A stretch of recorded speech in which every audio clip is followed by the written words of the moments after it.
अस्सलामुअलैकुम दोस्तों। उम्मीद है आप लोग ठीक होंगे, खैरियत से होंगे। दोस्तों, यूँ तो हमें अल्लाह पाक ने बहुत सारी नेमतों से नवाजा है और अल्लाह ताला की दी हुई हर नेमत पर हम अल्लाह पाक का शुक्र अदा करते हैं। उनमें से एक नेमत रिहाइश भी है। बहुत सारे लोग रिहाइश के लिए बहुत मसाइल का भी शिकार रहते हैं, क्योंकि कहीं पर भी रिहाइश होती है, हम उसी हिसाब से अपने तमाम रूटीन्स, तमाम काम करते हैं। बहुत सारे लोग ऐसे दूर दराज इलाक़ों या बहुत सारे लोग ऐसी सन्नाटी जगहों पे रहते हैं जहाँ उनकी कोशिश होती है वो दिन के औक़ात कार में ही अपने तमाम कामों को निपटा लें और घर की जितनी ज़रूरियात या ज़िंदगी की चीज़ें होती हैं वो दिन ही दिन में ला के रख लें। उनका रात में कम से कम अपने इलाक़े से गुज़र हो। आज जो वाक़या मैं आप लोगों के साथ शेयर करने जा रहा हूँ, ये रेहान का है, जो रावलपिंडी में रहा करते थे। रेहान का घर भी कुछ बहुत ही दूर था और बीच में जो रास्ते में जंगलात वगैरह आते थे, उनसे होते हुए उनके घर का रास्ता गुजरता था, जो निहायत ही वीरान और सुनसान इलाका हुआ करता था। मगर मुतबादिल रिहाइश का इतनी जल्दी इंतज़ाम ना होने की वजह से वो काफ़ी अरसे से इसी घर में रिहाइश पजीर थे। रेहान लिखते हैं, मेरी शादी को तकरीबन 13 माह हो चुके थे। मैं अपनी माँ और बीवी के साथ रहा करता था। मेरी माँ को हाई ब्लड प्रेशर की अक्सर शिकायत रहती, जिसकी वजह से उनकी तबीयत अक्सर बिगड़ जाया करती और मैं मेंटली प्रिपेयर रहता कि अक्सर मेरा चक्कर किसी भी वक्त हॉस्पिटल में लग जाया करता था। मसरूफियात और जॉब से टाइम ना मिलने पर घूमना फिरना हम मियाँ बीवी का तो बहुत ही कम हुआ करता था। मगर उस रोज़ हमने प्लान किया कि हम रात का खाना बाहर कहीं खाएंगे।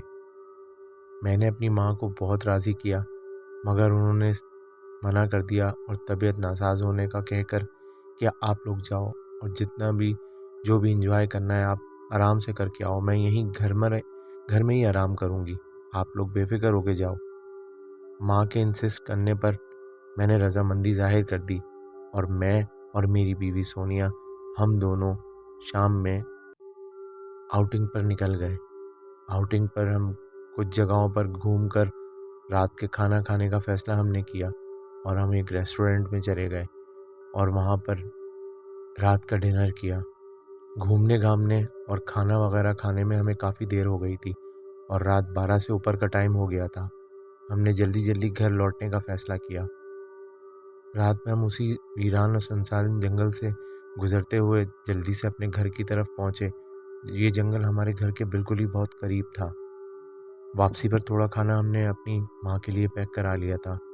मैंने आकर अपनी माँ को खाना देने का कहा, मगर उन्होंने कहा, नहीं, रात बहुत ज़्यादा हो गई है, ये खाना तुम अब फ्रिज में रख दो, हो गया तो मैं कल दिन में खा लूँगी, मुझे अभी नींद आ रही है, मैं सो रही हूँ। ये कहकर मैंने माँ को खुदा हाफिज़ किया और मैं वापस अपने कमरे में आ गया। अभी हमें लेटे हुए थोड़ी ही देर हुई थी कि कुछ ही देर में मेरे दरवाज़े पर दस्तक होती है। मेरी माँ मुझे पुकार रही थी। मैंने दरवाज़ा खोल के दरियाफ़्त किया कि क्या हुआ माँ, आप इतनी रात में, सब खैरियत तो है? मेरी माँ ने मुझसे कहा, मेरी तबीयत कुछ सही नहीं हो रही, थोड़ी चेस्ट में भी पेन हो रहा है और मुझे अपना बीपी भी हाई लग रहा है। मैंने फ़ौरन ही बीपी मशीन निकाली और अपनी माँ का ब्लड प्रेशर चेक करने के लिए जैसे ही उसको पंप किया तो उसका पंप ख़राब हो चुका था, जिसकी वजह से ब्लड प्रेशर तो चेक करना नामुमकिन था। मैंने घर में टाइम ख़राब करने से बेहतर समझा कि मैं फटाफट अपनी माँ को लेकर हॉस्पिटल चला जाऊँ और सोनिया को भी साथ ही उठा लूँ। मेरी माँ ने कहा, सोनिया भी अभी थकी हुई आई है, हम दोनों ही चल लेते हैं, हम ब्लड प्रेशर चेक करा के और डॉक्टर को दिखाकर जल्दी ही घर वापस लौट जाएंगे। सोनिया भी तैयार होने लगी, मगर माँ ने सोनिया को कहा कि नहीं बेटा, तुम घर पर ही बैठो, हम लोग बस फटाफट आते हैं, बस तुम घर में बैठ के दुआ करना कि हम जल्दी खैरियत से जाएं और खैरियत से वापसी आएं। मैं फटाफट गाड़ी निकालता हूँ और अपनी माँ को जल्द से जल्द हॉस्पिटल ले जाता हूँ। सोनिया घर पर अकेली होती है। हमें गए हुए अभी कुछ ही देर हुई होती है कि दरवाजे पर दस्तक होती है। सोनिया फटाफट दरवाजे की तरफ बढ़ती है और सोचती है ये लोग इतनी जल्दी कैसे आ गए, अभी तो गए हैं ये, वरना इतनी रात में कौन आया है। सोनिया दरवाजे के अंदर से ही बिना दरवाज़ा खोले ही पूछती है, कौन कौन है, मगर कोई भी जवाब नहीं आता। सोनिया को थोड़ा खौफ महसूस होता है कि बाकायदा से दरवाज़ा बजा था, मगर अभी तो कोई भी नहीं है। सोनिया वापस अपने कमरे में आ जाती है। अभी वापस आ ही होती है कि थोड़ी देर में दोबारा दरवाजे पर दस्तक होती है। इस बार सोनिया वाकई में घबरा जाती है। कहती है आखिर है कौन, दूसरी मर्तबा दरवाज़ा बजा है, मैं दरवाज़ा तो बिल्कुल नहीं खोलूँगी, दोबारा से मालूम करती हूँ कि है कौन। सोनिया दरवाजे पे पहुँचकर 3 से 4 मर्तबा आवाज़ देती है और बोलती है, कौन कौन, मगर कोई भी आवाज़ इस बार भी नहीं आती। सोनिया सोचती है कि थोड़ा सा दरवाज़ा खोल के चेक करती हूँ, आखिर है कौन। सोनिया हिम्मत करके दरवाजे की कुंडियाँ खोलती है और थोड़ा बाहर निकलकर चेक करती है कि आखिर है कौन, मगर वहाँ कोई भी नहीं होता। सोनिया कहती है आखिर है कौन और ये माजरा क्या है कि जब मैं जा रही हूँ तो कोई आवाज़ नहीं आती और दरवाज़ा बजने की आवाज़ आती है। अभी सोनिया दरवाजे की तरफ पलट ही रही होती है और दरवाज़ा बंद ही करने वाली होती है तो एकदम वो देखती है कि गेट पर एक बहुत बूढ़ी औरत खड़ी है और वो सोनिया से कहती है, बेटा मुझे बहुत भूख लगी है, कुछ खाना मिल जाएगा। सोनिया को काफ़ी खौफ महसूस होता है और वो सोचती है कि ये बुढ़िया इतनी रात में यहाँ पर, रात का तकरीबन 1:30 तो बज रहा होगा, आखिर इस वक्त ये, खैर सोनिया सोचती है कि जाने दो, जो भी है एक बुज़ुर्ग औरत है, घर में माँ की तबीयत भी ठीक नहीं है, आखिर ये अगर खाना मांग रही है तो इसे खाना दे दिया जाए, वैसे भी रात का खाना बचा हुआ है। सोनिया को बूढ़ी औरत पर तरस आ जाता है और वो उसको कहती है, तुम रुको, मैं आती हूँ खाना लेकर। सोनिया जल्दी से खाना निकालती है, उसे गर्म कर कर गेट पर आ जाती है। सर्दियों का ठंडा मौसम होता है और बाहर काफ़ी तेज़ हवा चल रही होती है। सोनिया सोचती है कि बूढ़ी औरत है, इंसानी हमदर्दी भी है, क्यों ना इसे घर के अंदर की दहलीज की तरफ बिठा लिया जाए और दरवाज़ा खुला ही रखा जाए, कम से कम यह सर्दी से तो बच जाएगी और जैसे ही खाना खाएगी वहीं गेट से वापसी लौट जाएगी। सोनिया उस बूढ़ी औरत को कहती है, तुम थोड़ा सा अंदर आ जाओ और यहीं बैठ जाओ, बस गेट के अंदर की तरफ, ये लो मैं तुम्हारे लिए खाना लेकर आ गई हूँ, तुम इसे खा लो। वो बूढ़ी औरत के सामने खाना रख देती है और ख़ुद भी वहीं करीब में खड़े होकर उसको देखने लगती है। बूढ़ी औरत ने अभी 2 ही निवाले खाए होते हैं कि वो सोनिया को कहती है, क्या मुझे पानी मिलेगा। सोनिया कहती है, चलो फटाफट मैं इसे पानी दे देती हूँ, ये तो अभी यहीं बैठी हुई है, खाना खा रही है।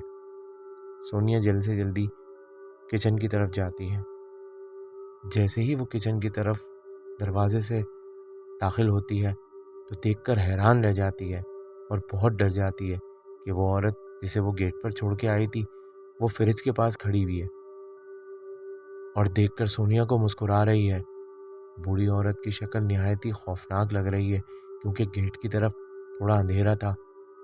इस बार वो सोनिया बूढ़ी औरत को गौर से देखती है तो उसकी चेहरा बहुत ही भयानक सा उसे दिखता है, मगर वो अपनी हिम्मत बांधती है और उस औरत से कहती है, तुम अंदर क्यों आई, मैं जब तुम्हें पानी लाकर दे रही हूँ ना, आप वापसी वहीं जाओ, मैं जल्दी से आपके लिए पानी लेकर आ रही हूँ।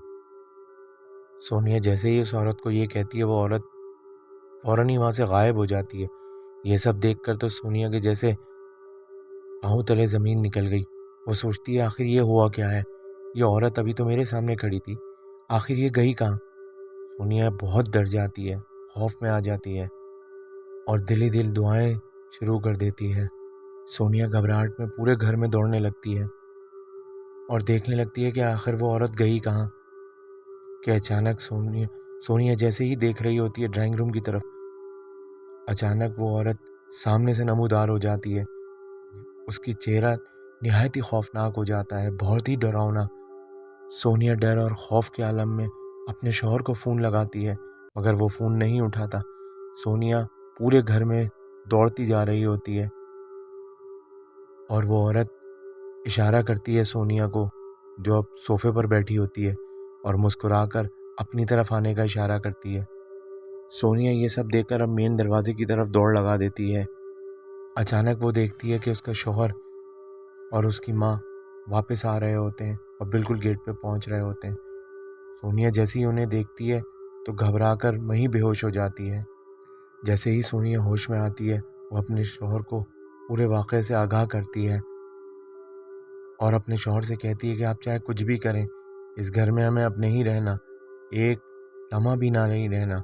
आप कुछ भी हो जाए, मुझे यहाँ से फ़ौरन ले जाएं, मैं यहाँ बिल्कुल रहना नहीं चाहती। रेहान इस मौके की नज़ाकत को समझ जाता है और उस बात को अच्छे से समझ लेता है कि ये बहुत ख़तरनाक मामला है और हमें फ़ौरन ही ये घर छोड़ देना चाहिए। रेहान सोनिया से कहता है, तुम फटाफट पैकिंग करो और जितना ज़रूरी सामान है बस सिर्फ वो उठा लो। हम फ़िलहाल अपने रिश्तेदारों के वहीं करीब में चले जाएंगे, क्योंकि इतनी जल्दी ना तो किराए का कोई घर मिलेगा, ना रिहाइश का इंतज़ाम हो सकेगा। इसको बाद में हम देखते हैं, फ़िलहाल हम अपने रिश्तेदारों की तरफ चले जाते हैं। रिश्तेदारों के घर पहुंचकर वो इस तमाम वाक़े का जायज़ा दोबारा लेते हैं और सोचते हैं कि आखिर ऐसा क्या हुआ है। उनके ख़्याल में ये भी आता है कि हम इतनी रात में उस जंगल वाले रास्ते से लौट रहे थे, क्योंकि रात बहुत ज़्यादा हो गई थी। यकीनन कोई मखलूक हमारे साथ ही अंदर आ गई है घर के अंदर। सोनिया और रेहान अल्लाह ताला का शुक्र अदा करते हैं कि हमें अल्लाह ताला ने किसी भी बड़ी मुश्किल से बचा लिया। अगर रेहान और उसकी माँ उस वक्त ना आती तो सोनिया के साथ आखिर क्या होता। दोस्तों, मुझे कमेंट्स में बताइएगा कि आपको रेहान और सोनिया की ये स्टोरी कैसी लगी, और ये भी बताइएगा कि आखिर वो औरत कौन होगी और क्या वो वाकई जंगल के रास्ते से ही पीछे लगी होगी। हम सबको चाहिए कि जब भी कोई घर या किराए का कोई भी घर लें तो उस घर का और आसपास के तमाम इलाके का भी जायज़ा लें कि वहाँ अगर कभी ज़रूरत के तहत भी अगर निकलना पड़े तो रात के औक़ात में भी निकल सकें। वैसे हम सबको चाहिए कि ज़्यादा देर के औक़ात में बाहर रहने से गुरेज़ करें, क्योंकि रात के औक़ात में ऐसी चीज़ों की हम पर सवार होने का बहुत ज़्यादा ख़तरा होता है। और अगर रात में बाहर हों तो आयतल कुर्सी का मुकम्मल विर्द करके अपने ऊपर हिसार बांध लेना चाहिए। अल्लाह ताला हम सबको तमाम ऐसी मखलूक़ात से महफूज रखे और अपने हिफ्ज़ अमान में रखे। मिलते हैं अगली स्टोरी में। अपना बहुत ख्याल रखिएगा। अल्लाह हाफ़िज़।